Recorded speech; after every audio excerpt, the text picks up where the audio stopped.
Hello and howdy, ladies and gentlemen, and welcome back. We're here looking at the 2007 Cayley paper, and we're up to question number 3. So if you haven't already, pause the video, give this question a try. If you need a copy of the contest, you can get it by clicking the very first link in the description. So, give question 13 a try, then come back. We all know practice makes perfect. So, what have we got? In the diagram, triangle ABC is right-angled at C. There we go. Also, points M, N, and P are the midpoints of sides BC, AC, and AB. So, those two lengths are the same. These two lengths are the same. These two lengths are the same. I'm noticing that we probably have some similar or congruent triangles here. But let's see what the question's actually asking. If the area of triangle APN is 2 centimeters squared, then the area of triangle ABC, the big one, is... Okay. So, what can we say? Well, ANP is going to be similar to ABC. We can see that. Let's just draw a picture really quickly.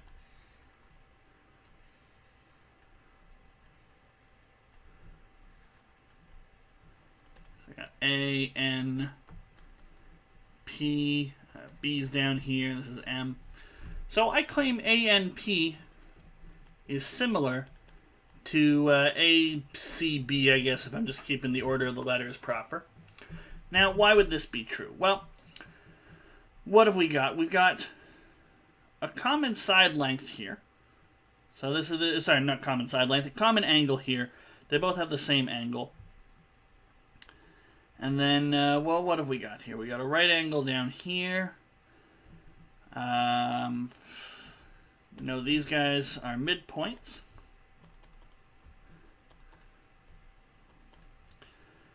And so, what can we do? Well, what I want to do is show that this is CM here. Now, it's not obvious that this should be a rectangle here, so I'm trying to think of a way to actually show that that's a rectangle. And then the fact that we have the same angle here, we'll get a right angle here, that sort of thing. So that's how we're going to proceed, but mathematically, how do we know that that's what we've got here?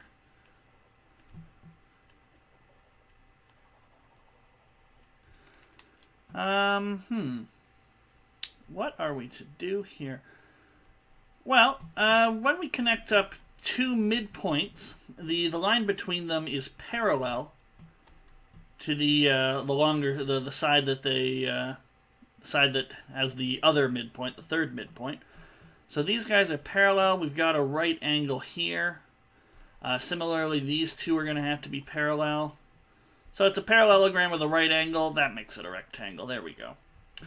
So NP is the same as CM, and now I see AN over AC is the same as AP over AB is the same as NP over CB, and that's going to be 1/2. Each of these, since P is the midpoint, it cuts AB in half, so AP is a half of that.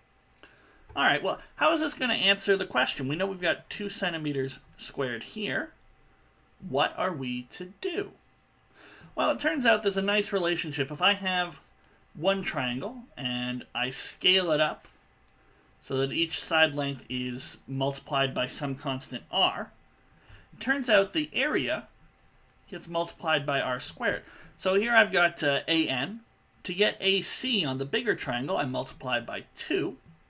So my areas,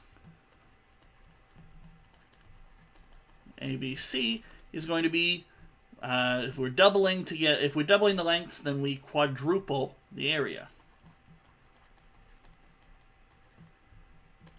So that's 4 times 2 centimeters squared. That's going to give us a final answer of 8 centimeters squared. Okay.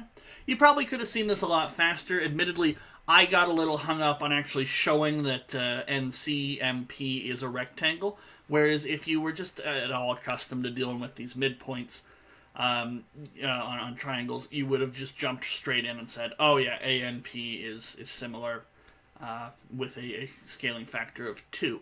And that's fine. Go with your instincts and go with what works. I mean, if something's obvious in a question, absolutely do it.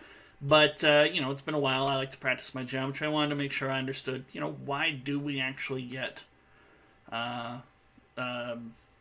why is NP really the same as CM? So that's something I wanted to work on. But we get our answer of 8 centimeters squared, and that's going to be A. So A is the answer to 13, and I really don't think we can fit anything more on this page. So we're going to flip and get a fresh page, a fresh start for question number 14. I will see you guys for that in the next video.